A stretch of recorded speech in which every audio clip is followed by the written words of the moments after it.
Education is at the heart of so many expectations and challenges. He sees it as a way to improve the life of his family. She sees it as a way to share knowledge beyond borders. He sees it as the means to make new breakthroughs in science.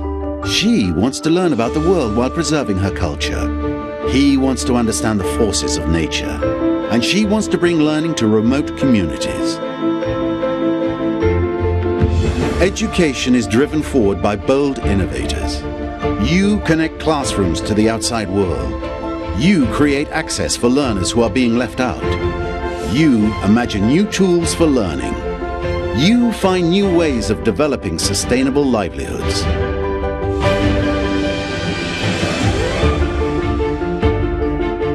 And yet, we still need to do more to bring high-quality education to all. In an increasingly complex and interdependent world, if we can combine their dreams with your vision, if we can connect their hopes with your insight, if we can transform our ideas into collective actions, together we can build the future of education. WISE 2012, Collaborating for Change.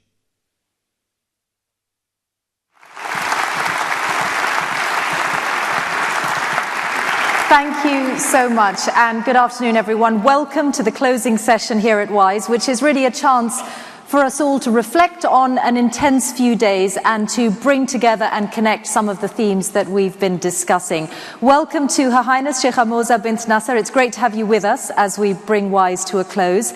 And also thank you to Dr. Abdullah bin Ali Al Thani, who does so much all year round to think about how to get the best out of these 3 days and how to connect innovative educators from right around the world. We'll be hearing from Dr. Abdullah later on in this session.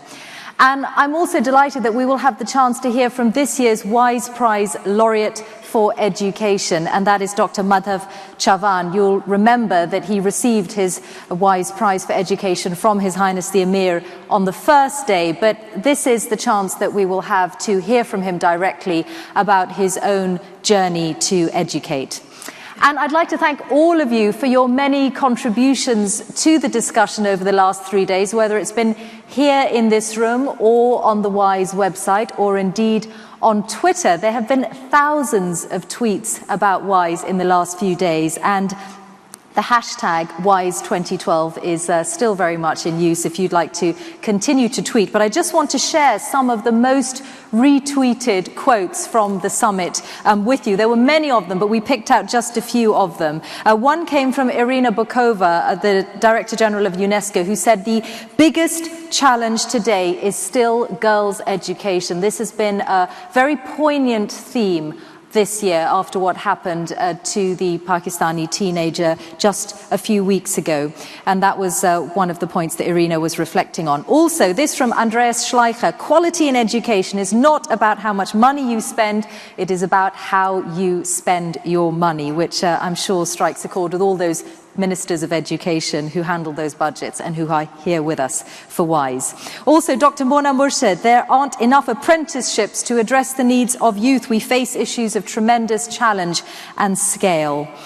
And just one more, this came from Jacek Stramitsi: technology is wonderful but not sufficient. We have to focus on the teachers first. So a reminder that this is a summit about innovation, but that doesn't mean necessarily technological innovation. It can mean creative ideas of many different kinds. Just before I introduce our panelists for our closing plenary discussion, one practical note. We are missing quite a few of the headsets that have been used for translation over the course of the last 3 days. So if by any chance one has left the room and you know of it somewhere else in the convention centre, please, before you leave the convention centre, please bring it back into this room. Everyone would be very, very grateful. So I'm delighted that we have time for panelists who are going to bring together these various themes for us. And they together represent the Global Partnership for Education, the private sector in the shape of Lego, a brand that's known around the world, and two of our WISE learners. So please welcome them on stage now.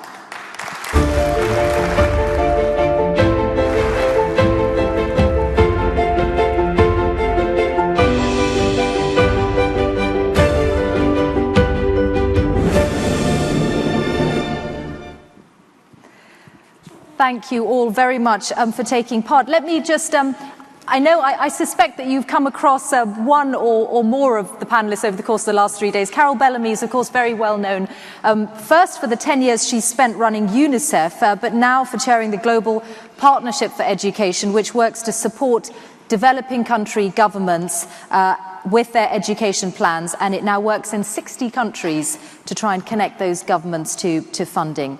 Jakob Krauw is from Lego Education, which is a commercial business and an offshoot of the famous Danish company, and they develop educational materials, including, as you might expect, building and construction materials, which are then used in over 60 countries as well as part of the educational resources. And our two wise learners, Martin De Angelis is from Argentina, 2011 learner, and Martin is a Chevening Scholar currently at the London School of Economics. And Yara Darwesh is a 2012 learner, so part of the new batch. She's Qatari and studying journalism. Great choice, Yara, at Northwestern University here in Qatar. So let me ask you all, there has been so much discussed over the last few days, but I wonder if you would share the most memorable moment for you, Carol, what you're going to take away? The first day, the point about we need a new deal in education. To me, that really led to thinking about the fact that education is everyone's business. And that the old ways of working are not necessarily working, and we really need to move to partnerships and to collaboration. So that's what I take away. And has it genuinely been a summit about collaboration? Have you seen those conversations happen that you might not expect? I think it has, although, as we were talking about before, we talk more about partnership and collaboration. We need now to leave here, we need to go back and figure out how that actually works. How do we bring together people and institutions around education? Not just ministers of education and teachers, but the private sector, civil society, the teaching profession as a group. The young learners, that's the other thing I take away. The young learners are terrific, but we've got to listen to them because they're on the front lines. Yeah, absolutely. Well, the private sector is represented by Jakob Krauw here. What has it been like for you, Jakob? It's been, of course, a great pleasure to be here, but also for me, listening to the very serious challenges that we're facing, and I've been in discussion where people have focused on whether it's technology or it's about training the teachers. Some are talking about whether it's the public sector versus the private sector, and yet some about whether it's access over quality. And I think that we all in the audience here today recognize that we have to deal with all of that. And I think that the complexity of the task, therefore, is evident to everybody. And the really pleasing thing for me then is at least to be in the workshop and recognizing that there is what I feel is a growing acceptance that the private sector can play a role in there as well. That it's not just about getting the private sector in to provide funding, but actually also to provide content. And Lego, yes, being one of them, but there are a multitude of different private sectors that can actually contribute to the innovation of learning out there. And I think that we had also a workshop today about game-based learning as well, and that's just another example of... But why? I wonder why you think there is greater acceptance of the private sector. Is it just because, we've been talking about more innovation that's needed? Is it because the private sector is generally regarded as more efficient?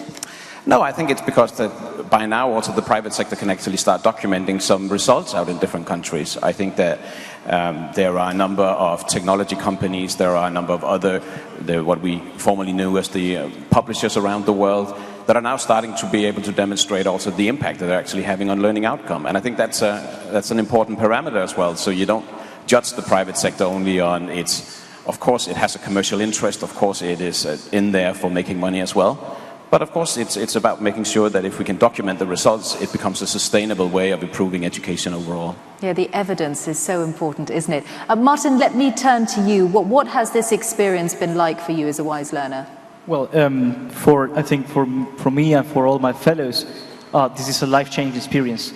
Definitely, this feeling of being treated and heard as a peer, rather than someone who has to hear and not replying, is something that really inspired you, and I think that most of us, we changed our perspective of what we want to do in the future, and this sort of underlying or tacit agreement that education is, if not the fundamental human right, is one of the most complex of those that makes people free, and I think that one of the things we feel is first treated as equals, and that what we say, besides we don't have such experience, is relevant. And as well, we feel that we have sort of mission as learners, because something that we found is to be a learner is not to be a student. To be a student is an institutional profile. To be a learner is a will. It's the will to know more. And we feel that we have the sort of mission as ambassadors of the people who want to learn. And we feel a very important and relevant position we have here. And I find that this is unique, and I haven't heard of this before. So we're really grateful of that. But also thinking about it as being learners rather than about students means that, you know, all of us who are at a more advanced age than you, it's a reminder that really learning is a lifelong experience and that it should never stop for any of us. Yara, you are part of the new batch of 2012 learners. What do you hope to do differently? I think your cohort has been quite active already campaigning in the convention centre. Well, I don't want to say that we want to do things differently, because the 2011 learners have acted as great ambassadors for us, and they've been helping us throughout this entire conference. They've passed the torch in a great way. But as a learner, I think what we didn't realize is just how extensive collaboration is and how important it is. Because in the learners alone, we're about 38 nationalities that are being represented in the span of 2 years. So talking to these learners made me understand more about my own culture and learn about their cultures as well, and how we can implement educational systems that would work in both cultures. So I would say that what I like the most about this conference is the fact that I learned about educational systems that we could implement in different countries without it infringing on cultural boundaries or changing cultural diversity, because that's something we all want to celebrate. So I appreciate everything the learners. And that can be a worry for people sometimes, exactly. that collaboration leads to some kind of dilution of what you have. Carol, I wonder if you could comment on that, because you work with so many different countries, 60 different countries. So how much do your plans vary according to where you are, or is the vast majority of what works more common than different? Oh, I think the plans have to be very country-specific, very contextualized for the different countries. It doesn't mean that there aren't some themes that run through. I mean, there need to be learning spaces. I don't only say schools, learning spaces. There need to be learning materials. Good teachers are needed. I mean, these are things that run through, but there isn't a simple model. There's not a cookie cutter on how to make things work. I mean, and I was thinking, if I leave here with a worry, it is that the gap between the poorest countries and the richest countries is still so large, and things moving so fast in education. We have so much to do in the poorest countries to make sure that those education systems. So do you believe the gap is getting wider than the educational divide? I worry that it's getting, I worry that it could get wide, it could both close and get wider. I think that the technology and the knowledge that we have today and the ability to do knowledge sharing would allow for closing, and the collaboration and the partnership, but whether we're doing it and whether we're taking advantage of it, I worry that could make it grow wider. Well, that's the challenge for everyone as they leave WISE. I want to try and get in as many different thoughts as possible from all of you here who have different experiences to share.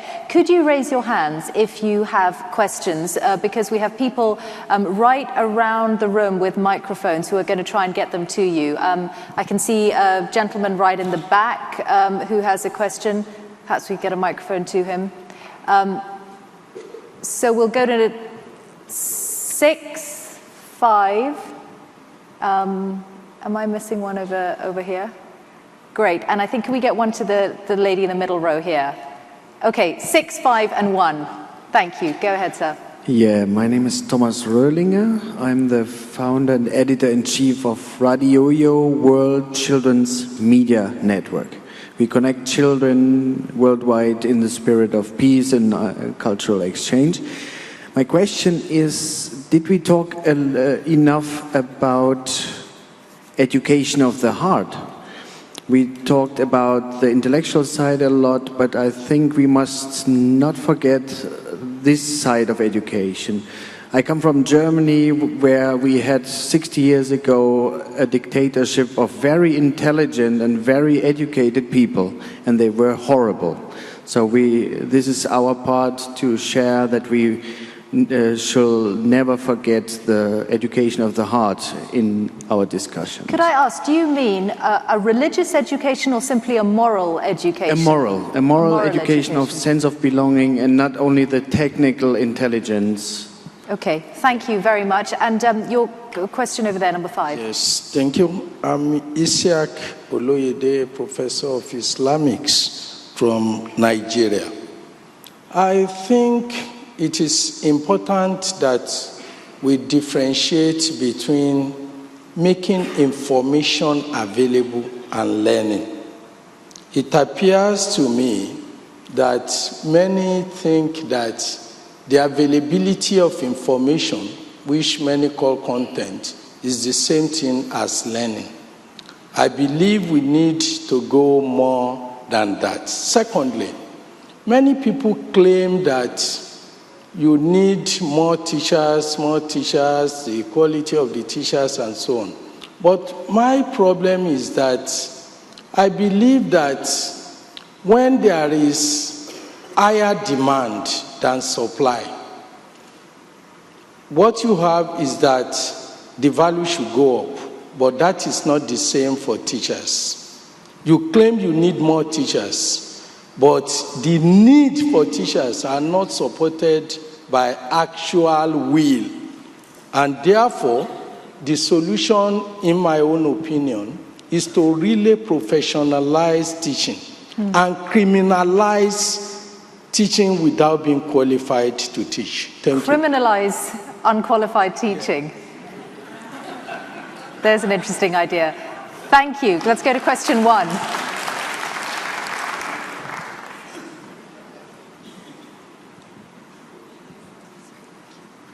My name is Noor Dukmak. I'm a learner from 2011. I go to MIT, study math and education there. And along the same lines as the teaching question, I've constantly been hearing a theme that is recurring in WISE, which is that if we ever want a real change in education, we have to have teachers on board. And I've heard this from several people. It's not just my own idea, but, why not have, just like we've got the learner's voice, have, teacher's voice. And I think that would be a really a great kind of an addition to WISE. That's actually the first thing. And a second thing is just a comment. I'm really inspired by the initiative that Her Excellency Sheikha Moza has put forth. And I just wanted to know, because I have a project of my own working with Syrian refugee children, and I know that I've heard of a lot of other projects, and I would just like to know what's kind of the platform to collaborate, because our theme is collaboration, and this is just more of a general question. But yeah, well, on the specifics of Educate a Child, I think we can certainly connect you to the team who are already working to make that a reality, with particularly with the strategic partners. I wonder if I could turn, Jakob, first to you, and the question about information availability not being the same as learning, because a lot of what you do is designed at making children learn more actively than the traditional type of learning, right? That is correct. I think that that our platform for securing more effective learning outcomes is one of basically going back to what children have always done throughout the history of time.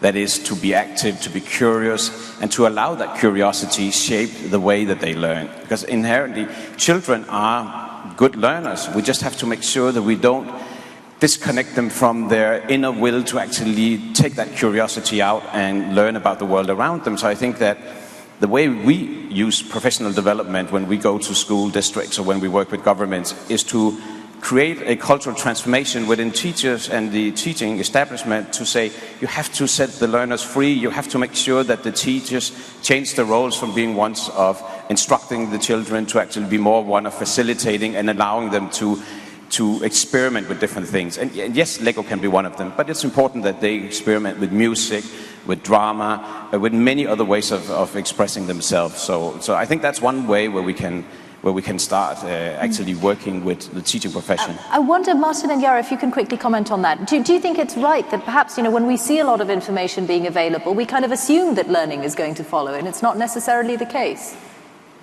I definitely think it's not the case, and this is something we've actually discussed as learners, that we can't simply go and transplant knowledge or take knowledge and dump it into another country, because that's not the way education will thrive.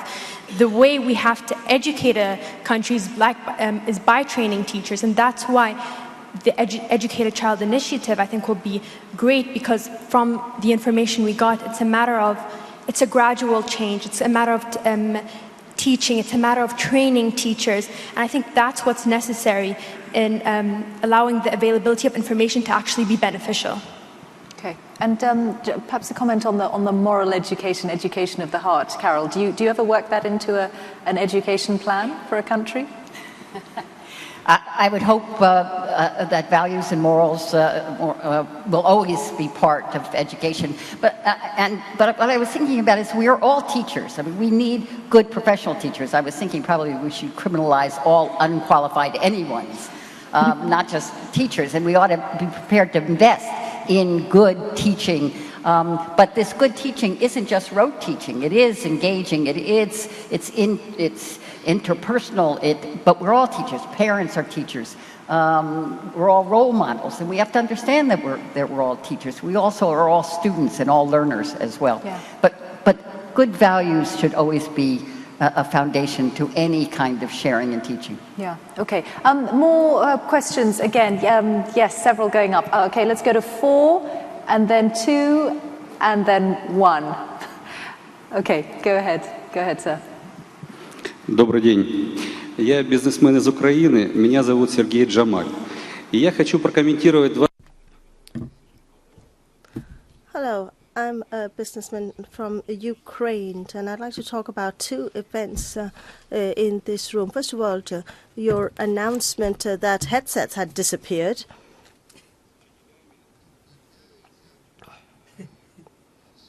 Well, there are a lot of professors here. There are a lot of very educated people, very knowledgeable people. But I think it's a lack of respect for this summit to just leave this kind of equipment lying around.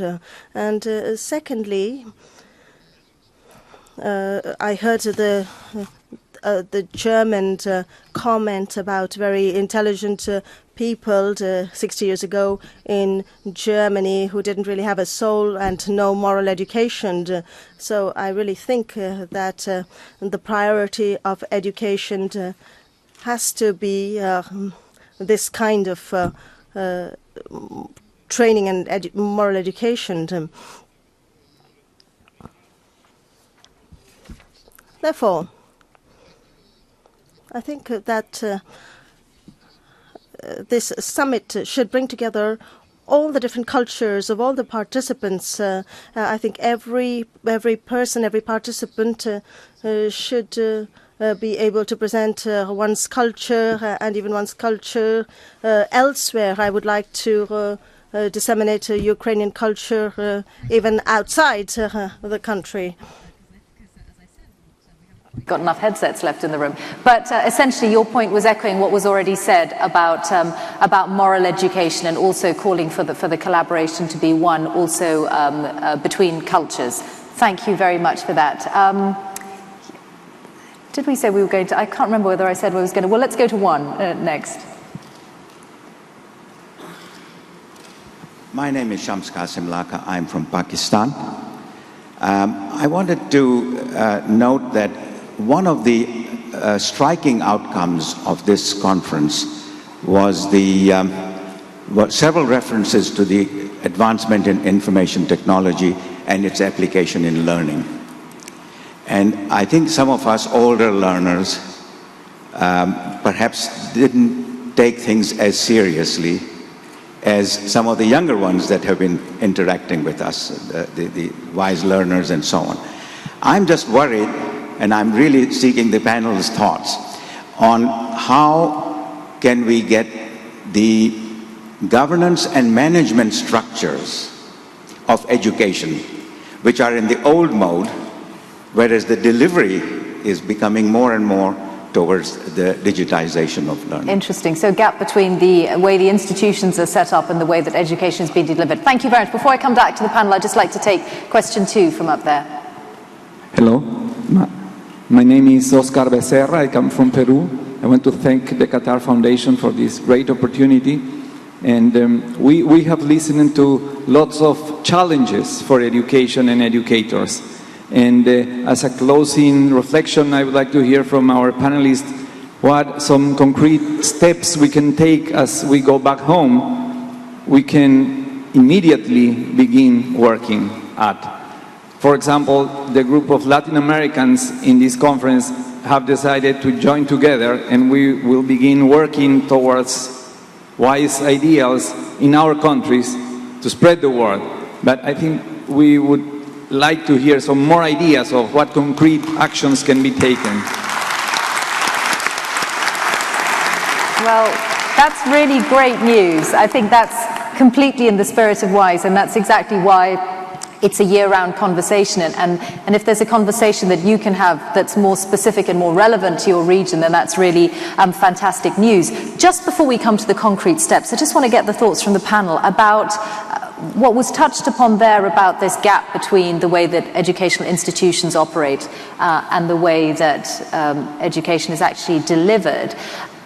Do you think that education is really a sector that is so resistant to change, and that is a problem going forward? Martin, what do you think? Because you've experienced Argentina and Britain. Well, yes, I think that the structural systems of education hasn't changed too much in 200 years. But sometimes I think that we have to maybe to innovate, to think what happened before that and how was education before that. So I think that we learners and some older learners, as we say, have some respect for how was the education model before, because this idea of having someone educating you who's not your father is quite new in the history of humanity. And sometimes, as we heard in the first question, there is a very important thing, that is teaching morale, teaching the heart, teaching how to be a good citizen, a good person. And that's something very related to where you are living. How is your morality? How is your feel? How is your language? That should come first from your family, shouldn't it? I think that a teacher should be something respected as you respect your fathers. And we should be really stress out the human quality of the teachers. Because I think that education is not a commodity. It's not something that you can buy and sell or transport from one point to another. It's something very sensible and should be tailored to your community, and should take your morality as well. Yara? I wanted to say education isn't one-dimensional, and because it's not one-dimensional, that's why it changes, and we have to change with education. And that's why I think the theme of this year's conference was so important, collaboration, because I learned so much not only from learners, I learned so much from people that have been in the field for many years, even like 20 or 30 years they've been in this education field, and I learned so much from them, and I will adapt some of the models they've used along with the technological information we have to create the best models. And that's why I think this just highlights the importance of education, because you can't simply rely on the old generation or just on technology. You have to bridge the gap between the two, and that'll take time. It'll take time. Jakob. Speaking about how the existing, you could say, educational system can adopt new technologies and whether there is a gap in there, I don't think there is one that is insurmountable, in the sense that there are so many other sectors that have adopted new technologies and actually implemented, both in the public sector, but also the way you could argue that many companies and private organizations are working with technology. I think it's maybe more a consideration that the leadership have to understand how serious that level of transformation is within the educational system. And one of the examples that I have been noticing quite a few times is that you'll have school systems that are trying to change and implement digital technologies, and what they'll do is they'll send the teachers away for 2 times 5 hours training and maybe throw a free lunch in there as well. And it's obviously very inadequate if you're talking about a teacher who's been teaching a certain way for 20 years and has to undergo a fundamental transition to a different way of teaching. that you then think it's done overnight and it's done by very simple. I think that we have to recognize that it's a much harder effort to get the existing school system to actually transform and thereby being able to adopt new technologies and make it an integral part of creating learning outcome. Okay. Carol, you are in the perfect place to comment on what, change in education, because at UNICEF you must have looked at projects, right across the spectrum of people's needs, and now you're focused on education. So how much does education have to learn from successes in sectors like health? Well, I think it has much to learn, but I think health can learn from education as well. I think we can't, with all due respect to everyone in this room, we can't just leave education to the educationalists. That being said, I also think the people in this room can all go back and be change agents. So they can go and model some of the things that they've seen at this point. They can lead. I appreciate Shyam's comment about technology, but even in some of the poorest countries now, we're now using handhelds to pay teachers in rural areas. It means to pay them. To pay them. It means in the past, first of all, hard enough to get teachers to rural areas, but when you got them there, they might have to leave for a week, a month to come down to the capital, but they can be paid. So these things, there are ways of modeling. I think we model and then we try and take to scale and not make assumptions. So my first concrete step would be everybody takes back one really terrific idea and really promotes that idea and does it as hard as they can, and then grabs one other person, so there are two of them together, they're collaborating, and you can push that idea 100%. Thank you. It starts now. Okay, could we get a microphone to the lady in the middle of the section here? And let me turn to 5, and then 4, and 1, and then if we can to come to the middle there. Okay. Number 5, please. My name is Andrew Lehman. I'm from the Durban Chamber of Commerce and Industry. And I just want to say right at the outset that I applaud WISE for a most outstanding conference, and I'm very, very grateful to have been given the chance to be here. I want to be a bit impudent and suggest that WISE has laid itself open to extra challenges which are for all of us. And the two that stand out for me that have emerged during these past few days are that education must get a fair share of global funding and global research because we're lagging behind. And the second thing is that something has to be done about raising the status of teachers worldwide. And I think that WISE is in a very good position to lead the advocacy in those areas. Yeah, thank you very much, because certainly status for teachers is an issue whether you're in a poor country or a rich country. It's actually something that sadly pretty much everyone has in common. Yes. Thank you. My name is Zehra Arshad and I am coordinator in Pakistan Coalition for Education. My question is with the panel and especially with Carol Liu that and it's linked with my colleague earlier who said that we dream about an educated world, but did that need resources? And we have a pretty good idea that the multilateral and bilateral and IFIs are withdrawing the money from the education sector. So how we can do that thing without having the resources? And is there any kind of strategies we are looking into that thing if we want an educated and literate world in upcoming 10 or 5 years or 20 years ahead? Secondly, I have a suggestion for this WISE platform that we might have some kind of concrete actions we can emerge from this platform and we can work towards that thing for the collaborations and change. So we might have some kind of pooling together our resources at all levels and coming with the change. Well, I think the WISE website going forward is probably the perfect platform for that. And while we're on the subject of websites, to the lady who asked about Educate a Child, there's a dedicated website as well for that at www.educateachild.org.qf. So please have a look at that. I'm going to ask you to be brief, please, sir. بسم الله الرحمن الرحيم اسمي ياسر My name is Yasser Hussein. I'm an Egyptian, and I'm the chairman of a Brilliant Future and also a professor concerning moral education that we mentioned earlier. Let me say that in Egypt and in other countries as well, there is an existential dimension to school curricula to focus on moral education. And I would have liked very much to hear about school curricula, because they're so different from one place to the other.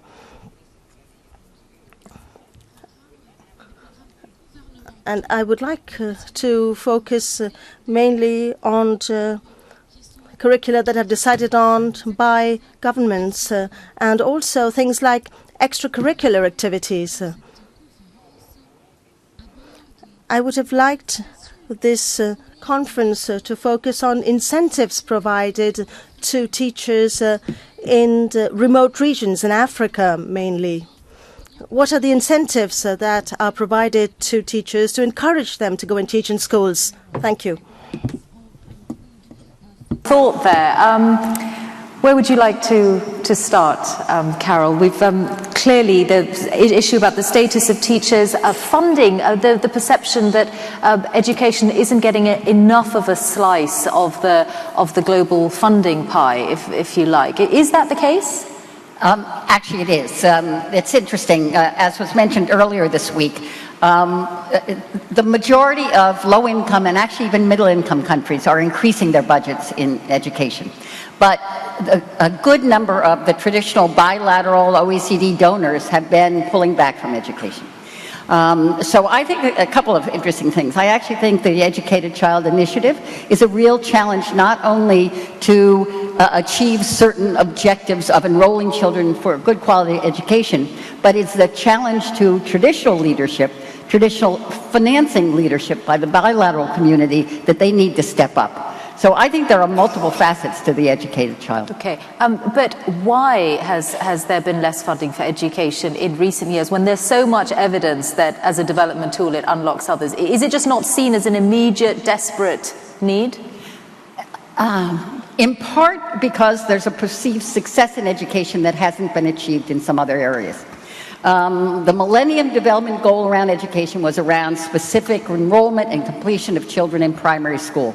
In 2000, it was estimated there were over 104 million children who'd never gone to school.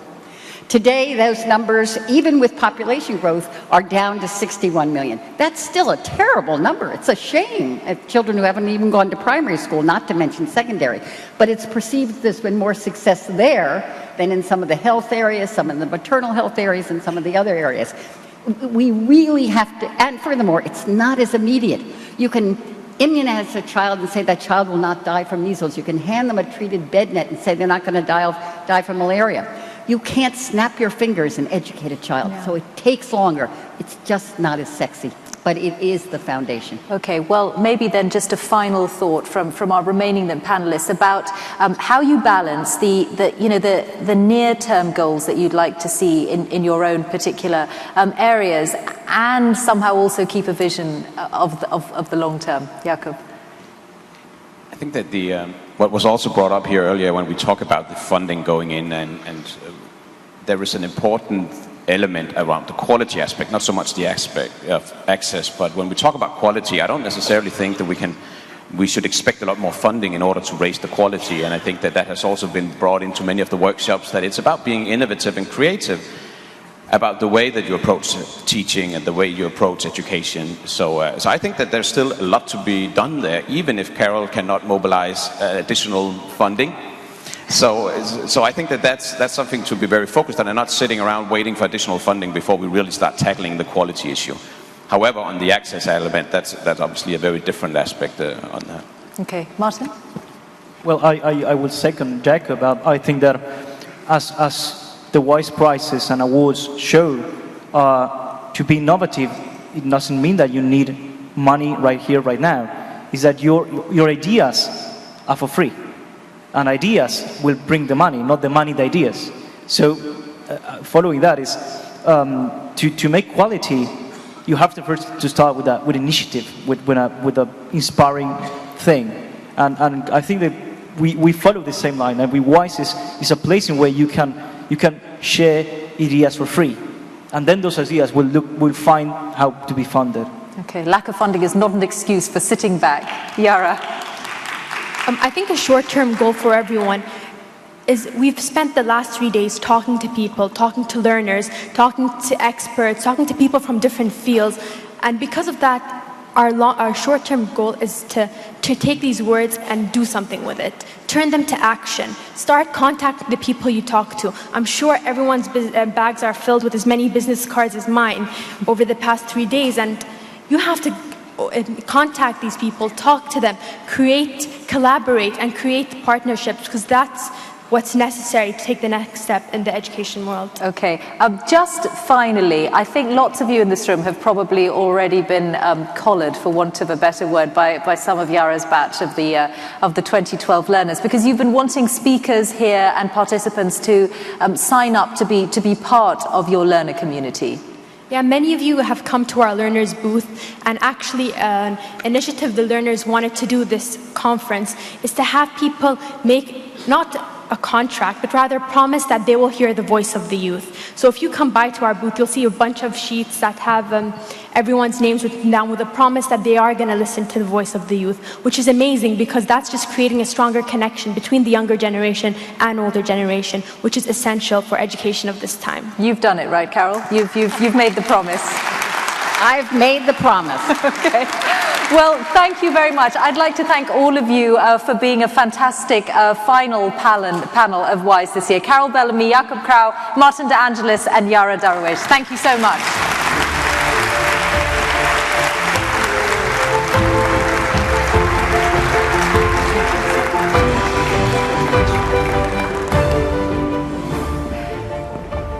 So thank you very much to the panel, and I think you can see why the Learners Programme is such a special part of WISE. Now, I would like to introduce to you next someone who is very special to WISE also. Someone who has spent his professional life with a mission to educate. He co-founded Pratham, which is not just one of the largest NGOs in India, but also one of the most trusted.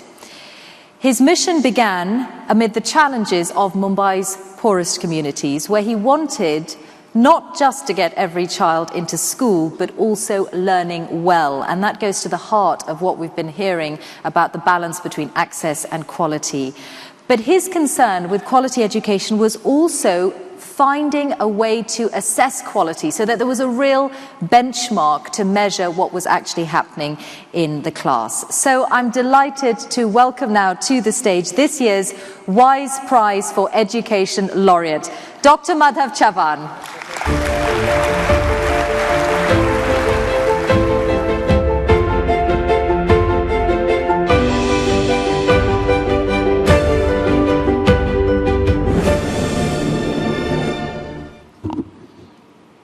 Your Highness, Your Excellencies, and ladies and gentlemen belonging to this global community of innovators in education.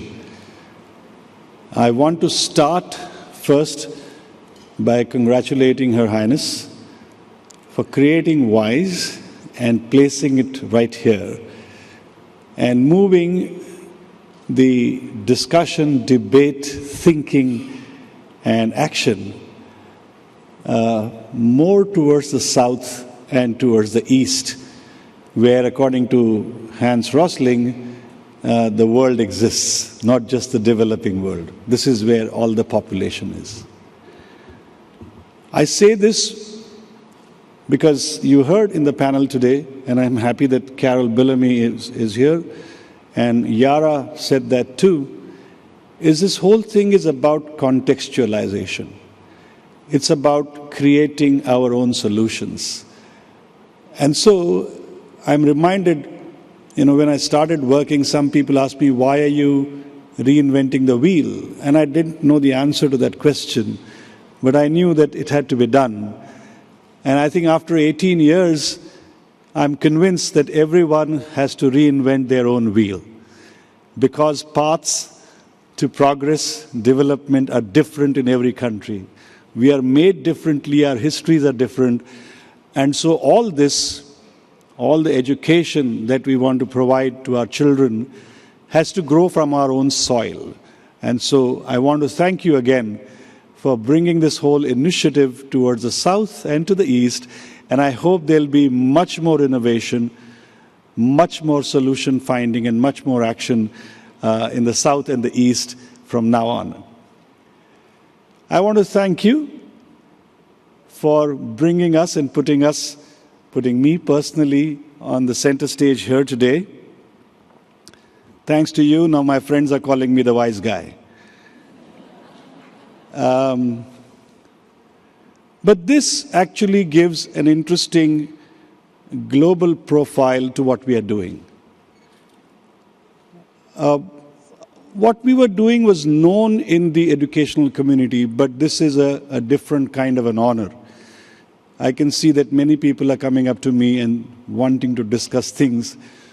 And I was reflecting on that because we equate education with knowledge a lot in the developing world. It's all about knowledge and less about skills.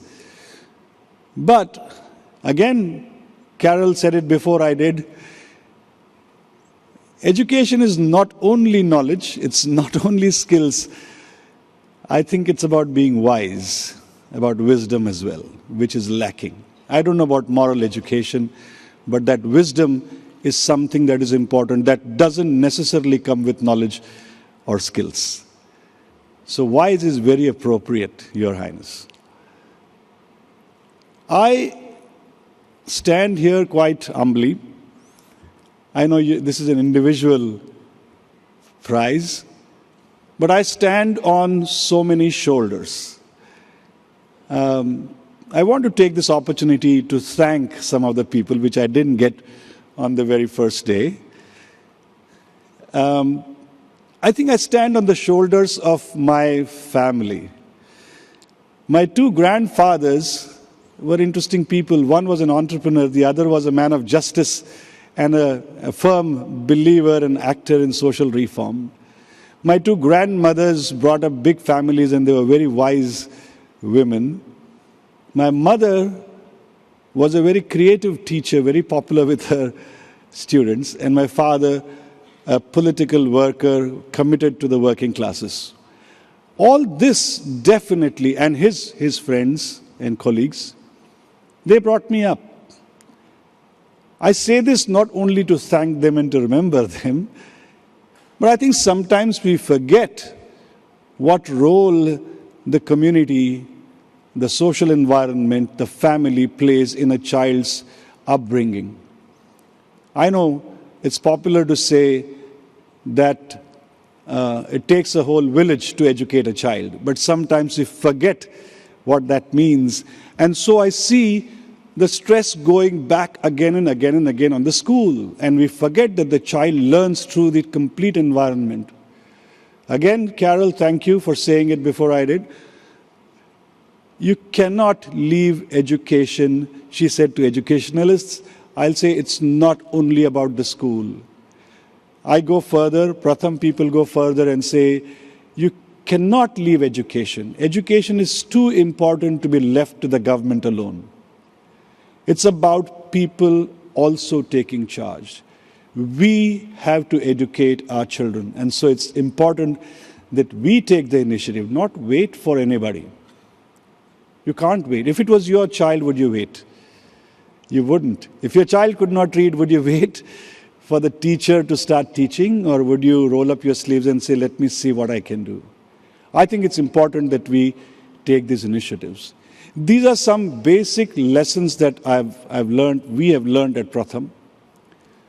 There are so many people who have contributed to our growth, to my growth.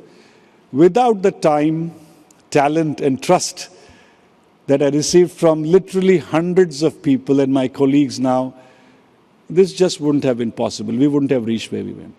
But the fundamental lesson in what we've done is start walking, keep walking, and don't give up. I think it's everybody knows this is not a new thing, but you learn it again. This is about life's lessons.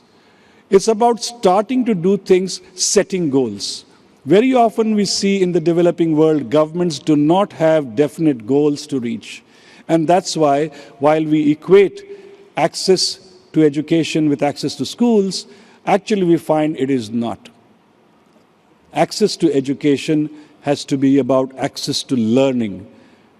You can have a school and have no learning, but if you don't have a school, you can still have learning. I think we know that. It's important to just get going. There is so much to be done. And yesterday somebody was asking me, I'd like to end with that little thought. I don't really have a lot to say because so much has been said in this conference. Somebody said, what message do you want to give as the WISE Prize winner? And I said, I really don't think I can give a message. I'm not old enough to do that, perhaps. And then it occurred to me, maybe it's just something that you have to express your feeling. And I hear that feeling in the audience. I heard it when some people were speaking. It's taken too long. It is taking too long. It's about time, like the theme of this summit is, that we start working together and get it done. We can't leave it for the future. It has to be done today. Thank you.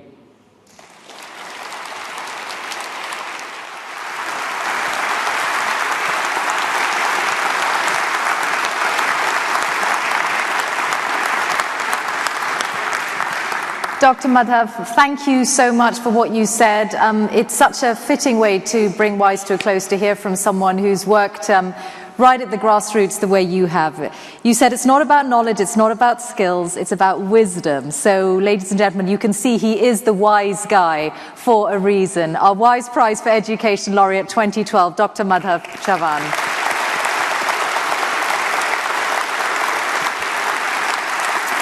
And Dr. Abdullah is also going to touch on this, I think, but if you would like to nominate someone for a WISE Prize for Education in the future, they need to be someone who has changed education. That is the primary criteria. I would also like to mention that, you know, all these stories about people who are making a difference around the world, so many of them are documented in the WISE book, and there are copies just outside the theatre, so if you haven't already seen it, please do have a look. There are fantastic photographs that have been taken by Raza from pretty much every corner of the world, so it's a really beautiful document.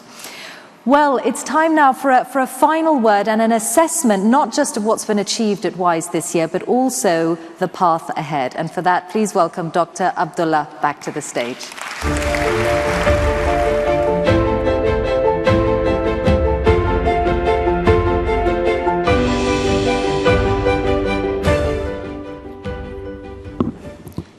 Bismillah ar-Rahman ar-Rahim.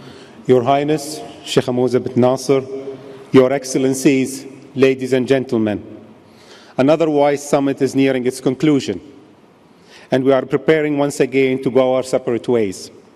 We have all made new friends and renewed old friendships. This has been a remarkable summit. The high point was, beyond doubt, the announcement by Her Highness Sheikh Hamouza bin Nasser of her new initiative, Educate a Child, to help bring high-quality education to the millions of out-of-school children around the world.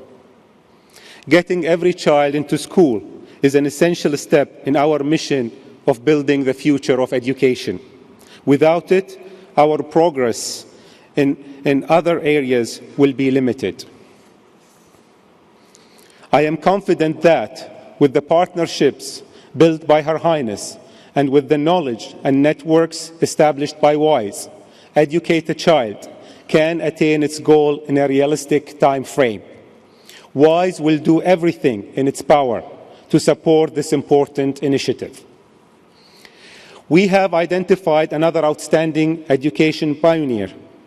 In this year's WISE Prize for Education Laureate, Dr. Madhav Chavan, he has tested and proven fundamental principles for delivering large-scale, low-cost, and high-quality education. His story is an example for us all. Once again, I offer Dr. Chavan my warmest congratulations.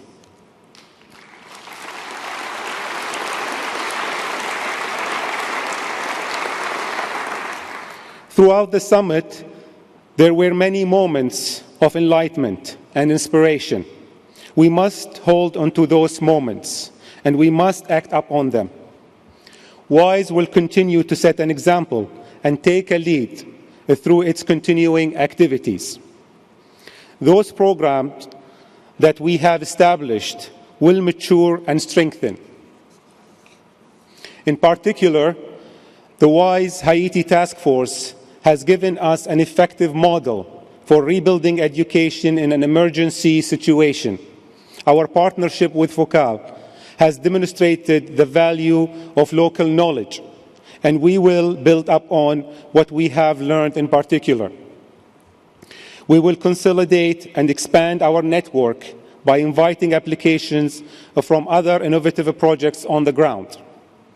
This solid core will reach out to the public school system in Haiti, which should be at the center of the rebuilding process. And we will establish an innovation hub to monitor, assess, and publicize the actions of this core network. WISE Learner's Voice is another example of a small but active hub, which is making a large impact. Our expanded group of learners will undertake new activities as international education activists, and we will ensure that their fresh thinking spread to the broader WISE community and beyond.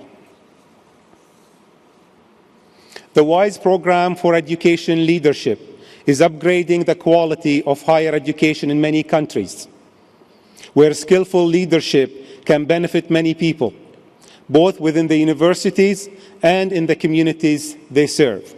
This program will engage a wider range of participants and providers, including our own Hamad bin Khalifa University. The WISE books are a useful way to showcase successful, innovative projects and to add value by placing them in a relevant analytical context.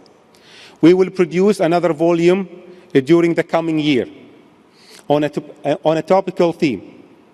It will supplement this growing body of original research into innovation, presented in a way that is accessible to readers of all kinds and is visibly appealing or visually appealing.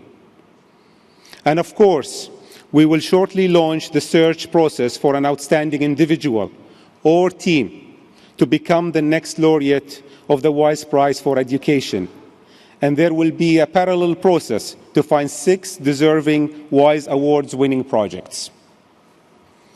Ladies and gentlemen, many speakers, including Her Highness, have spoken of the urgent need to transform education. Our summit is ending, but our work continues. As you know, the WISE web platform is a place where you can collaborate wherever you are in the world, and it is open around the clock. Finally, I am pleased to announce that the dates of the 5th WISE Summit will be October 29th, 30th, and 31st of 2013.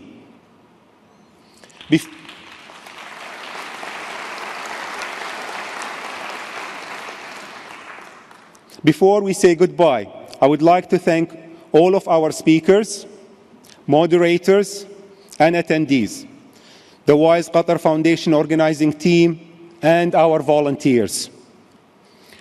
I also thank our partners, our corporate partners, ExxonMobil and Qatar Petroleum, and our media partners. Once again, thank you all for your contribution to our summit. As you know, this is much more than a 3-day event. It is you who know how education should be transformed in your area and who will carry our mission forward. Please take back with you the energy of this summit and convert it into real results by collaborating for change. Thank you.